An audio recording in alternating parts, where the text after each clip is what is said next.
شادی نشاد یادتون با دوستان گرامی مخلصان فوتبال گروه جدی برنامه‌های ورزش انیقترش پیش از بازی در ورزشگاه مرکزی جمهوریوی شهر دوشنبه قرار دارد و امروز در وطن ما و شما عید است، عید فوتبال جوانان که در اینجا بار اول در تاریخ کنفدراسیون فوتبال آسیا اجازه داده است که دو بازی‌های انتخابی جام آسیا 2022 در همین جا صورت گیرند میان دسته‌های گروه B و همچنین G.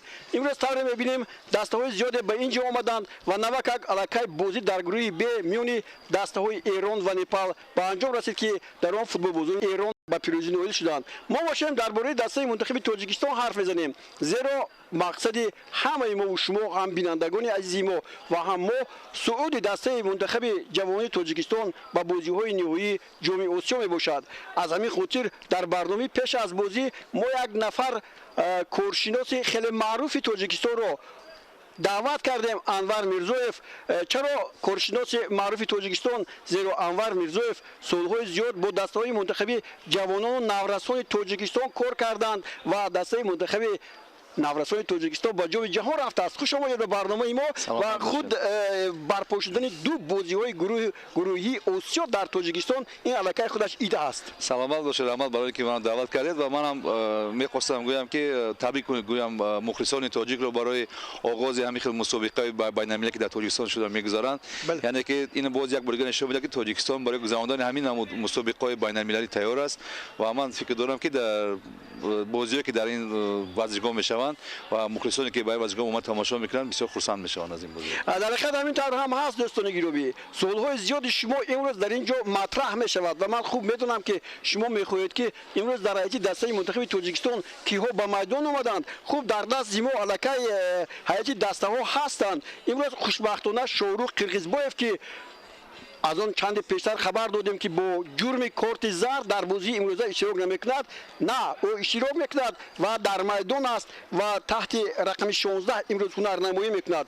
بعدا منوچهر سفروف، وحدت حنانوف، کرامتالله سعیدوف، رستم سویروف، شیروانی مبدشویف، اسلام زویروف. اینچنین احسان پنجشنبه هم نابسته با اون که خیلی دشوار بود برای او با این بازی اومد، چون که یک روز پیش با دسته مشعل او در میدان 90 دقیقه بازی نمود. سپس دلیر یادگاروف، حسین نورماتوف و علی جان کرامتالله زاده. این است هیئت دسته منتخب تاجیکستان که در بازی امروزه در نزد ما و شما در مقابل دسته منتخب لبنان جوان 23 ساله یا دسته المپیا میگویم هنرنمایی خواهند کرد. خب از این هیئتی که حالا ما و شما میبینیم، شما انتظار دارید که همین هیئت مثلا به میدان میآید؟ بله، من تخمین کرده بودم که همین هیئت، من از این هیئتی که روزی در میدان است و از آن بچه‌هایی که روزی در کرسی احتیاطی میباشند، من دیرپور گفتم میتونم اگر که یگان با مربی در کار شد برای عوض کردن یگان بازیگر از حساب همین 11-12 بازیگری که در احتیاط هستند اونها میتونن که برآمده بازی رو باز سخت‌تر هم کنند، برای اینکه هر یک اونها بازیگرای خوب هستند و هیئت اساسی باشد. چه که شما گفتید شاروخ معلوم نبود که باید بازی کند یا نه، اما معلوم شد در ساعت‌های نزدیک و او رو سرمربی با بازی ماند، گرچه که موردین حسن فن بسیار دروازه‌بان خوب است، اما امروز با بازی رو زیادتر باوری با شاروخ کرد سرمربی و من فکر دارم که همین هیئت این 11 نفری که هستند اینها در همین ساعت و وقت بهترین هستند.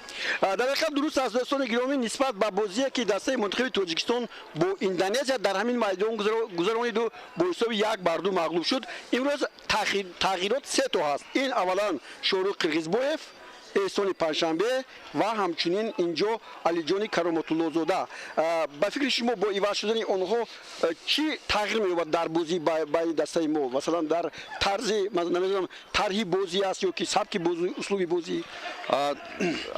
از بین این سه نفر اصلا احسان پنجشنبه بازیگری هست که بازی دسته رو هم موزگران رو و هم قسم پیش رو پیوست می‌کند، یعنی که او یک بازیگری هست که همون استراتژی بازی که سرمربی بر پیش کرده است آن رو همیشه احسان اجرا میکنه. یعنی که بازیگری که چه که میدونیم بسیار بازی سطحی بلند است و فهمش فوتبالش بسیار بالا سطحی بلند است و برای همین همچون یکی از بازیگرای کلیدی همین بازی احسان با فکر من باید باشد.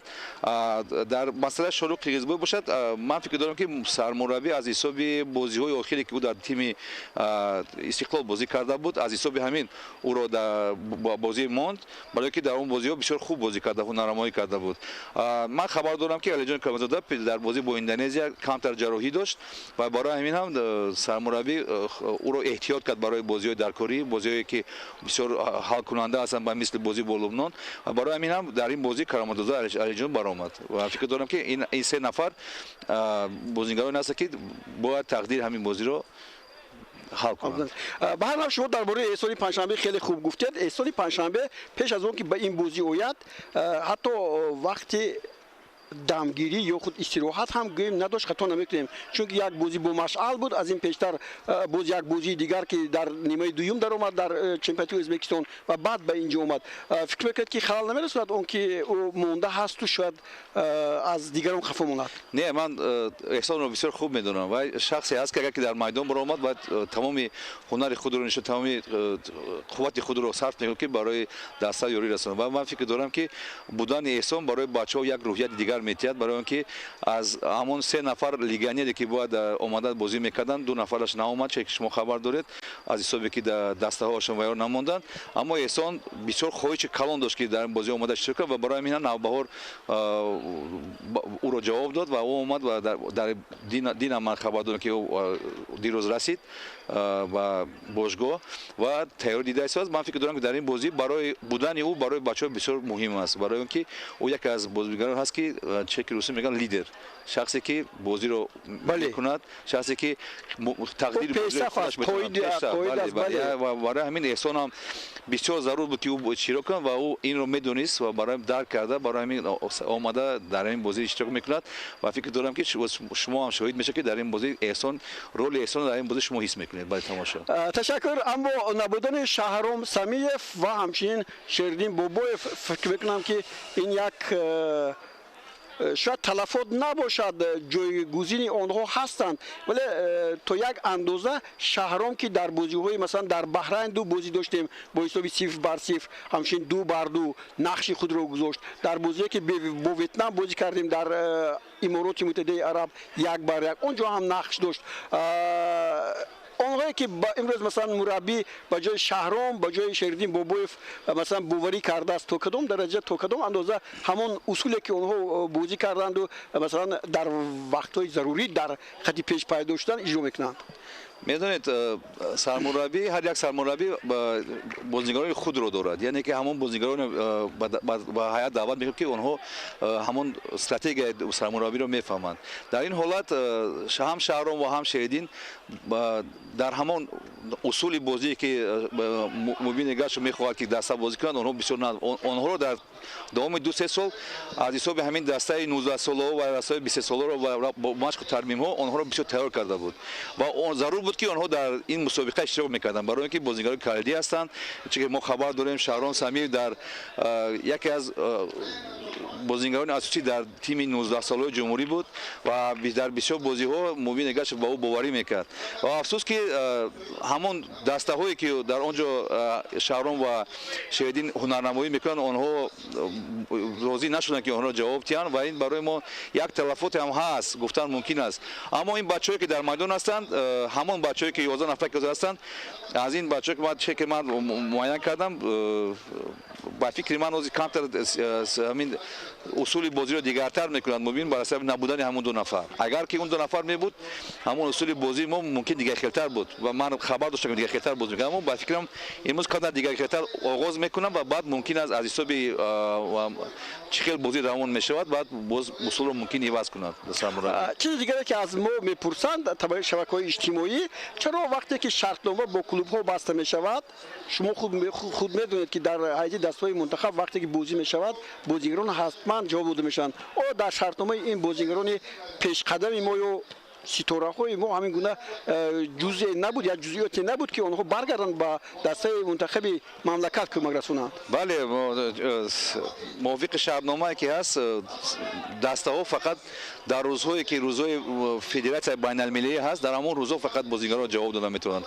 афсус ки ҳамин рӯзҳое ки ҳозир мо бозиҳои интихобӣ мегузарад он дар ҳамон рӯзҳои федератсияи байналмилалӣ дохил намешаванд. агар ки бозиҳои дастаи миллӣ бошад дастаи якачин бошад дар он ҳолат онҳо ҷавоб медоданд. аммо дастаҳое ки ҷавонон ҳастанд наврасон ва дигар дастаҳо ин аз хоҳиши дастае ки дар он ҷо машқ талим мекунад аз хоҳиши ҳамон вобаста аст. хоҳиш онҳо нахостанд ва мо ҳам маҷбур карда натавонистем. барои ҳамин мо як афсус мехӯрему ва фикр додем ки дар оянда агар ки мо хубтар ва настар бозӣ кунем дар ҳамин бозиҳои интихобӣ дар оянда онҳо омада ба мо ёрӣ хоҳанд расонид. ба суоли дигари шумо ки Табрези Давлатмир ва ҳамчунин Муҳаммадҷон Раҳимов барои чи ба ин бозӣ наомаданд, ҷавобаш чунин аст ки онҳо аллакай синашон аз 23 солаҳо боло рафтааст ва аз ин рӯ дар ин бозиҳо ҳаққи ширкатро надоранд ва аз ин хотир наомаданд. мо дар бораи даста аллакай ҳарф зада истодем, аммо мо нагуфтем ки ин бозие ки бо Лубнон дорем, аз ин шумо чиро интизор ҳастед? ин яке аз бозиҳои афсус ки бозии якумам бошад ва яке аз бозиҳои ҳалталаб барои дастаи мо мебошад. барои чи? барои он ки мо дастаи Лубнонро бисёр хуб медонем. Сармураббӣ бисёр нағз ӯро омӯхтааст ва медонем ки яке аз дастаҳое ҳаст ки барои баромадан аз гурӯҳ мубориза хоҳад бурд ва барои мо камтар ҳам мушкилтар. барои мо хубтар буд ки мо якум бозиро бо Непал мекардем. аммо афсус ки якум бозиро Эрон бо Непал кард ва мо бо Лубнон бояд боз кардем. ва барои ҳамин ҳам ин бисёр бозии ҳалталаб аст ва дар ин бозӣ бачаҳо хуб дарк мекунанд ки дар ин бозӣ фақат бояд ғалаба кунанд ва барои ҳамин ҳам камтар мушкилот ҳам ҳаст. лекин бо суҳбатҳое ки мо дина бо бачаҳо доштем ва имрӯз чӣ хел ман бо сармураббиам суҳбат кардам ва маълум аст ки бачаҳо барои бозӣ тайёр ҳастанд ва ман ҳам ҳамин хел орзу дорам ки ҳамин бозии ҳалталаб ба нафи мо хоҳад ҳал шуд. бо бачаҳо суҳбат кардед? онҳо чӣ гуфтанд? бо ҳисоби калон ғалаба мекунанд ё худ? онҳо ваъда карданд ки аз гурӯҳ мебуранд. имрӯз чӣ хел бо кадом ҳисоб мебуранд нагуфтанд. аммо гуфтанд ки мо ваъда карданд ки мо аз гурӯҳ мебураем. аммо мо ман рости пешбиниро нағз намебинам. аммо ман боз аз ҳамин бачаҳои худамон ман боварӣ дорам. бачаҳое ки аз ҳамон синни соли хурдӣ то ҳозир мо якҷоя бо онҳо калон шудем, мо бо онҳо якҷоя кор кардагием ва медонем ки профессионализми онҳо дар сатҳи баланд аст. яъне ки онҳо то ҳамон соли омаданд ки метавонанд ки ҳунари худро бисёр хуб нишон диҳанд. фақат як чиз гуфтан мумкин аст ки аз ҳисоби гузаштани чемпионати Тоҷикистон, аз ҳисоби гузаштани дигар мусобиқоте ки буд ва иштироки дастаи Истиқлол дар мусобиқаҳои байналмилалӣ, аз ҳисоби ҳамин камтар тими 20 солаи мо якҷоя машқ карданд. ҳамин мумкин як таъсири худашро аз ҳисоби якдигарфаҳмии бачаҳо расонанд. аммо аз ҳисоби он ки онҳо чандин солҳо якдигарро хуб медонанд, мумкин дар ин бозӣ онро мо эҳсос накунем ва он бозӣ хуб кунанд. дӯстони гиромӣ, чун ман бо намояндагони дастаи Лубнон вохӯрдам, як суҳбати ҳам анҷом додам. агар дар ёд дошта бошед, дастаи Ал-Аҳад ки мегуфтем, мо Ал-Аҳад мегуфтем, вай даста номаш Ал-Ақд будааст ва ин даста намояндаи худро ба инҷо фиристодааст ва инҷо 6 нафар бозигарони ҳамон дастае ки дар ҷоми конфедератсияи футболи Осиё як маротиба ғолиб омадааст бозӣ мекунанд. аз ин ро бозигарони дигаре ҳам ҳастанд ки аз дигар дастаҳои мумтози аврупоӣ ки дар он ҷо таҷриба меандозанд дар ҳайаташ бозӣ мекунанд ҳузур доранд. мо шумо имрӯз хоҳем дид, аммо дар ҳайати дастаи мо ҳам 7 нафар бозигарони дастаи Истиқлол ҳастанд. чемпиони нӯкаратаи Тоҷикистон 7 нафар бозигарон ҳастанд ки бисёри онҳо дар мусобиқоти байналмилалӣ ки Истиқлол бозӣ кард, роли калидиро бозӣ мекарданд. яъне ки мо анозаҳо бовар дорем, Ваҳдат, Манучер, дарвозабони мо ва дигар бачаҳое ки бозӣ мекунанд, Шервон, ин бачаҳо дар ҳайати асосии тими Истиқлол бозӣ мекарданд. бозиҳо Ислом Зоиров ва Рустам Соиров, ман ҳама онҳоро рози ном гирифтан вақтам мегирад, аммо ин бозигарои асосӣ буданд. ва ман як хурсандавии он аст ки 2 сол пас бозиҳои интихобӣ барои дастаҳои 20 солаи аз сари нав оғоз мешавад ва дар он ҷо рохат барои олимпиада, барои рохат мубориза мебарад. ва ман боварӣ гуфта метавонам ки ҳамин дастае ки ҳозир мо сармураббӣ ҷамъ кардааст, аз он 11 нафарашон ҳозир аз синни 20 сола хурд ҳастанд. яъне ки дар 2 сол пас онҳо ба ҳамон синни соли 20 солаҳо наздик мебоянд ва бозии хуби худо шуда ва мо худо хоҳад рохати ба олимпиада мумкин гирем. аммо ин бартар мешавад ва имрӯз ман гуфта метавонам ки 11 нафар дар ҳайати ҳамин тими мо 11 нафар аз бачаҳо аз бисёр хурд ҳастанд ва аз ин 5 нафараш имрӯз дар майдон аст. Ин бисёр хурсоневор аст ки дар Тоҷикистон бачаҳое ҳастанд ки ҳунарашон бисёр хуб аст ва сармураббӣ онҳоро ба даста даъват кардааст. яъне шумо гуфтани ҳастед ки дӯстони гиромӣ инҳо бозигарони дастаи мунтахаби Тоҷикистон ҳастанд ки дар ҷоми ҷаҳон бозӣ карданд, ҳамин тавр? бале бисёре аз онҳо дар он ҷо бозӣ карданд ва бисёре аз онҳо ба мисли Маночер Сафаров ба мисли Забиров Абдулмумин ва мисли дигар бачаҳо инҳо синни солашон 19 сола ва 18 сола буданд ва бояд дар соли гузашта дар чемпионати Осиё байни 19 солаҳо бозӣ мекарданд. Имсол онҳо дар мусобиқоти интихобӣ байни 20 солаҳо бозӣ карданд. яъне ки сармураббӣ ба бачаҳое ки бисёр ҷавон ҳастанд аммо истеъдоди бисёр хуб доранд ба онҳо боварӣ кардааст. Ин барои ояндаи наздики футболи мо футболи ҷавонони мо бисёр хуб аст ки ҳамин хел ҷавонони хуб пайдо шуданд ва метавонистанд ки бисёр бачаҳое ки синни солашон 22 сола бошад ҳамаро даъват кунанд. Аммо интихоб барои инҳо ғалтид ва сармураббӣ ба инҳо мо ҳам боварӣ дорем ки ҳамин бачаҳо бисёр хуб бозӣ мекунанд. дӯстони гиромӣ, чун оморро назар кардам, байни футболбозони дастаи мунтахаби Тоҷикистон 12 нафар дар ҳайати дастаи миллии Тоҷикистон, асосии Тоҷикистон бозӣ карданд. яъне инро оё шуморидан мумкин аст ки дастаи мунтахаби асосии Тоҷикистон бо ҳайати ҷавонаш? шумо хуб медонед ки Федератсияи футболи Тоҷикистон як нақшаи стратегӣ бисёр зур дорад, бисёр пурқувват дорад, яъне ки нақшаи Орзу 26. ҳамон нақшаи Орзу 26 аз ҳамин бачаҳо вобаста аст. яъне ки ҳамин бачаҳоро ҳамин соат вақт то ҳамон мо тайёр карда истодаем ки дар соли 2026 рохат ба чемпионати ҷаҳон гирем. яъне ки ояндаи футболи тоҷик ҳамин бачаҳо ҳастанд, ҳамин ҳаят аст. новобаста ки ҳамин рӯз ёки рӯзҳои дигар чӣ хел бозӣ мекунанд, аммо аз он ҳунаре ки онҳо доранд ва аз он баҳое ки мукоршиносони хориҷиву тоҷикӣ худамон ба ин бачаҳо метиҳанд, боварӣ комил гуфтан мумкин аст ки ҳамин бачаҳо дар ояндаи наздик тими миллии Тоҷикистонро ҳаминҳо пеш мебаранд. яъне ки ҳайати асосии тими миллии Тоҷикистон ҳаминҳо хоҳад шуд. мубин Эргашев дар барномаи гирди як даста ки ба наздикӣ мо доштем, аз он шикоят карданд ки чӣ хеле ки бозии байни бачаҳо намерад, бо 1-2 зарба ҳатман тӯб гум мешавад. инро мо дар бозии Индонезия ҳам дидем, дар бозии Вьетнам ҳам дидем. чаро ин тавр аст? дар бозӣ бо Вьетнам ростӣ бозиро дастаро нав ҷамъ кардан, ҳамак дар давоми 3 рӯз машқу тармин кардан, баъд бозӣ бо Вьетнам кардан.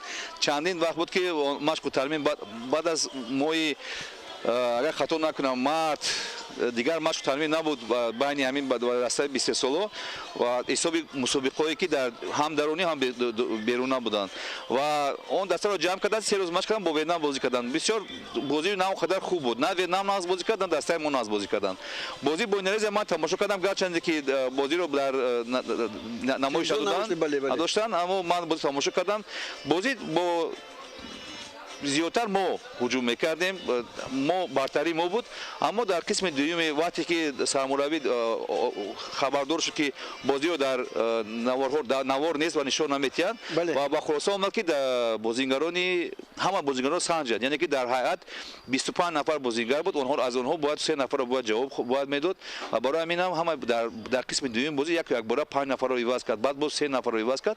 аз ҳамин сабаб мо ба Индонезия бох додем. агар ки ҳамон ҳолати асосӣ бозӣ мекард дар давоми 70 дақиқа мо мумкин як 3 ё 4 гол ба дарвозаи Индонезия мезадем, аммо ба фикри ман дар он бозиш зарур набуд ки мо бозии Индонезия ғалаба кунем накунем. ҳамин рӯз ҳамин бозӣ барои мо заруртар аст ки ҳамин рӯз мо чӣ хел бозӣ мекунем.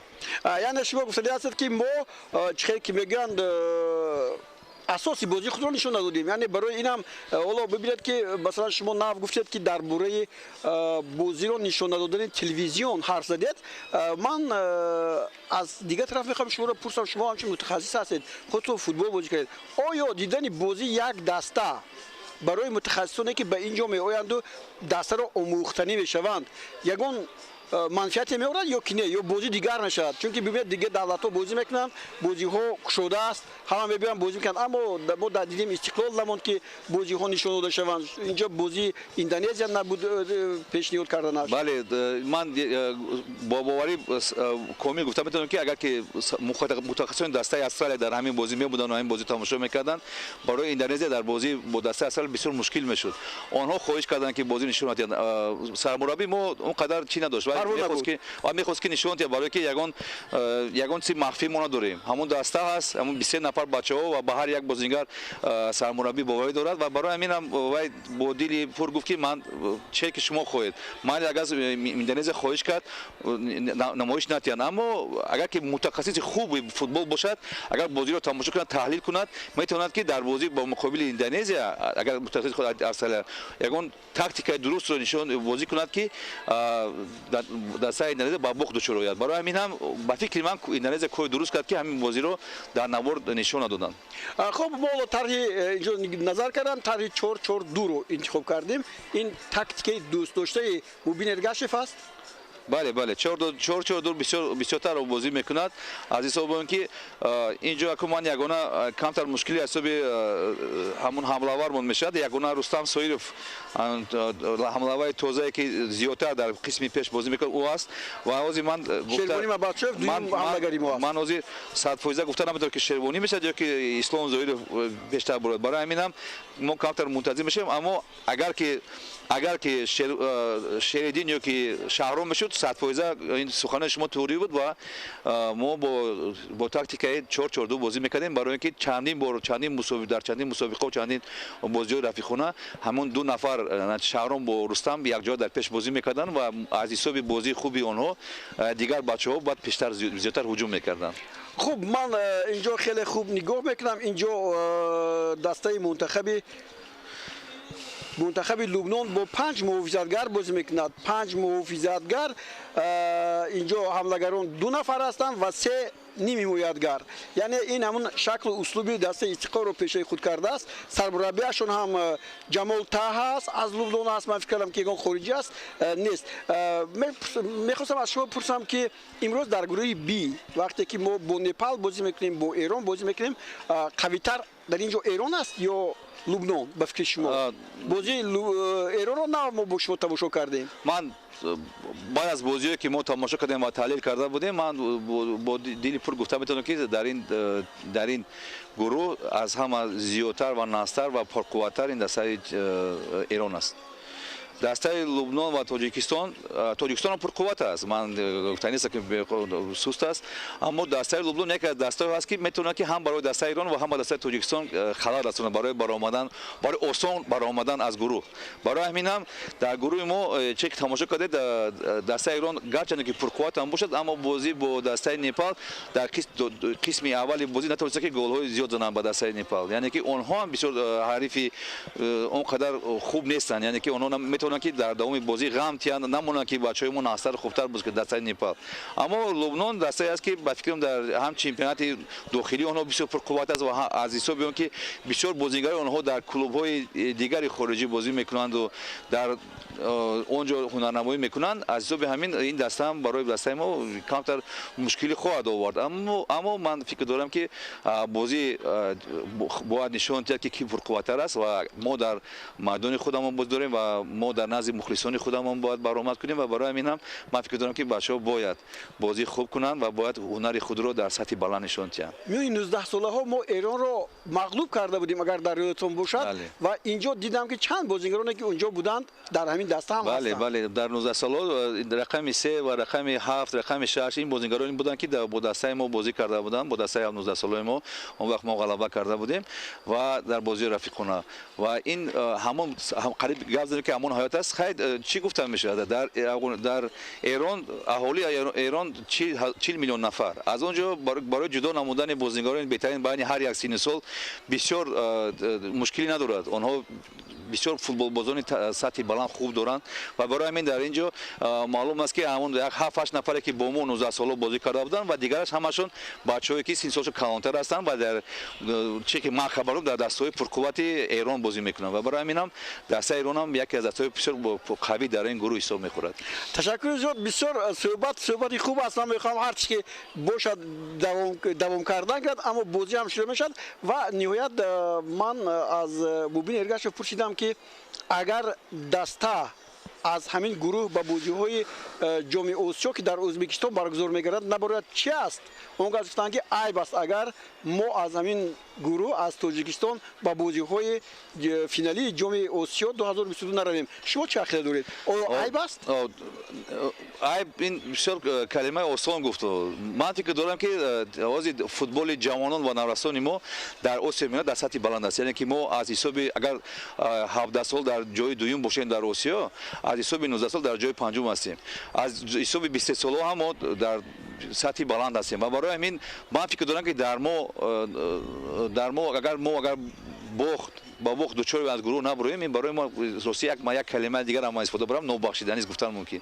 برای اینکه سطح فوتبال ما چه که من گفتم در آسیای میانه سطح فوتبال جوانان و نورسان ما رو بسیار از احترام میکنن و برای همین من فکر کنم که از ایران یک بار به هجوم میگذاره و ما رو دو تایم چه میگه از ما ممکن هم حراست برای اینکه تیم ما هم پرقوت است و برای همین من با کلمه و با سخنان مبین همراه میشم و فقط اعلام میکنم که با نابخشیدنی میشه که ما از گروه نبریم. البته دوستان گرامی، چون به این رویخط بچه‌هایی که در این میدان هنرنمایی میکنم نگاه میکنم، هرچند قسم زیادی مخلصان مینویسند که اینجا در فوتبال ما بعضا روبینی میشود، شناسبازی میشود، اما این طور نیست. همه این بچه‌هایی که امروز در میدان به میدان میآیند با در مقابل دسته لبنان و عموما در حیات دسته منتخب تاجیکستان جمع شدند، اینا از بهترین ها هستند. مثلا منوچهر سفروف امسال 17 وخوری گذرانیده است و 1074 دقیقه در میدان بوده است. وحدت حنانوف 20 وخوری در لیگ اولی گذرانیده است و 1517 دقیقه در میدان بوده است. یک مرتبه بازیگری بهترین شده است. 5 گل زده است. محافظتگر رستم سویروف 20 مرتبه به میدان آمده است. 9 مرتبهش او را از میدان ایواز کردند. 6 مرتبه از کرسی احتیاطی برآمده است و میدونید چی؟ 10 گل زده است. این 1242 دقیقه وقتش در میدان است. 2 مرتبه بازیگری بهترین شده است. اسلام زویروف 19 بازی چمپیونات تاجیکستان را از سر گذرانیده است. او هم 284 دقیقه یک مرتبه بازیگری بهترین. دیگر بچه‌هایی که اینجا هستند در بورشون همه معلومات ما داریم، اما طوری حالا میگویند وقتی ما در اینجا به پایان رسیده است و ما هم رشته سخن رو به خلبرود باباجان خلبرودزاده میدیم. اون کس شما رو با حیاتی دسته ها شناس میکنن و ما و شما در یک جایگی با دسته منتخب تاجیکستان مخلصی میکنیم. یگانه چیزی که امروز فکر میکنم کمبودی است، ما گمان کردیم چرا ما این گونه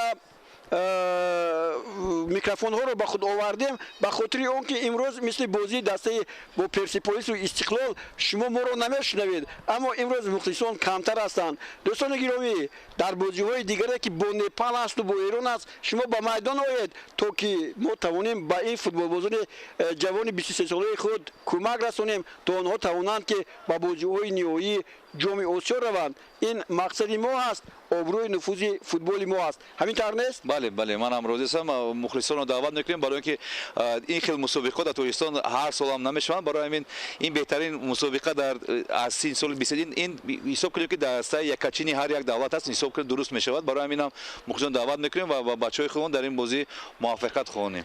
در حقیقت دوستان گرامی، قسم زیادی این بازیگرانی که حالا در میدان هستند آینده دسته منتخب اساسی کشورمان هستند. آینده دسته منتخبی که شاید با جام جهان روخت بگیرد. اول با آسیا و روخت بگیریم، چون که در پیش بازی های جام آسیا هستند به اینجا و اینها محض با دستگیری ما نیاز دارند. ما باشیم دوستان گرامی، تبریک گفتم با بابا خلبرودزاده رشته سخن رو بدیم، خیر برمیگردیم. در صورت غلبه دسته منتخب تاجیکستان باز در بورش بعد بازی هم صحبت میکنیم. سلامت باشید.